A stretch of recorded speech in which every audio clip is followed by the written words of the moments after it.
Hey, good morning, everybody.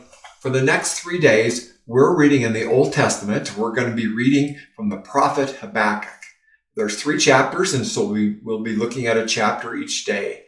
And now the whole book is a back and forth between Habakkuk and God. It's a really honest conversation. And here's the background is that about 80 years prior to this, Judah, the nation where Habakkuk lived, had been going through a real revival. Things have been going well. But now things have gone downhill, especially in the leadership area. And Habakkuk is blaming God for his lack of action.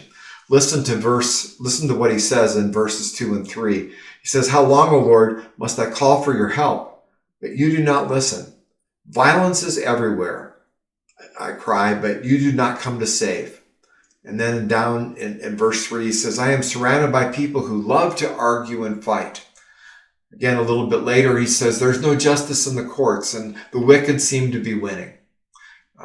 Are you really in control, God? Don't you really care about us? That's Habakkuk's first complaint.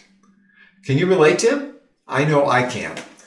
Sometimes when I pray and I don't see God's immediate answer, at least the way I want him to answer, and I get real impatient. And I think, do you care, God? Are you even listening? Or sometimes you say that, "How long, O Lord? How long, O Lord, until I get the job I want?" Or "How long, O Lord, until my financial situation resolves?" Or until I get to feeling better? Or until my child starts acting more responsibly? So God answers him back. In the following verses, he says, "I do hear you, Habakkuk. I always hear you. The problem is, though, that it's not that I'm doing nothing, but you wouldn't even understand what I am doing. I promise that you will be amazed. In fact, I am not happy about any injustice. Judah and its leaders will be punished. In fact, right now, I am raising up the Babylonians, and they are cruel, and they are greedy, and they are dishonest, and they are enamored with their own strength." Habakkuk, you can tell, is kind of taken back by God's response, and he says, "Really, God? Can I get a second opinion? I mean, that's not exactly what I had in mind. I thought you were a pure and holy God. How can you use those guys?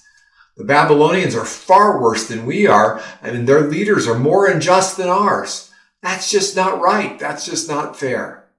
Are you going to allow their evil to go unchecked?" Habakkuk is noticeably full of frustration and fear. How could God not see it his way? How can God not listen to reason? Once again, can you relate? Well, I think I can. But the good part is that in this whole conversation, as we're going to see over the next 2 days, Habakkuk keeps coming back to God. And that's exactly what God wants. He kept the conversation going. God wants us to keep on asking questions, and he's okay with our frustrations. But he asks us to trust him in the interim, to listen for his wisdom. Now, I want you to do that and continue your conversation, whatever it is. Keep talking with God, and come back tomorrow and hear how God responds. And I pray that you have a great day. If these devotional videos are helpful to you, subscribe to our channel and click the notification button so you know when we post a new video. And of course, please share them with others.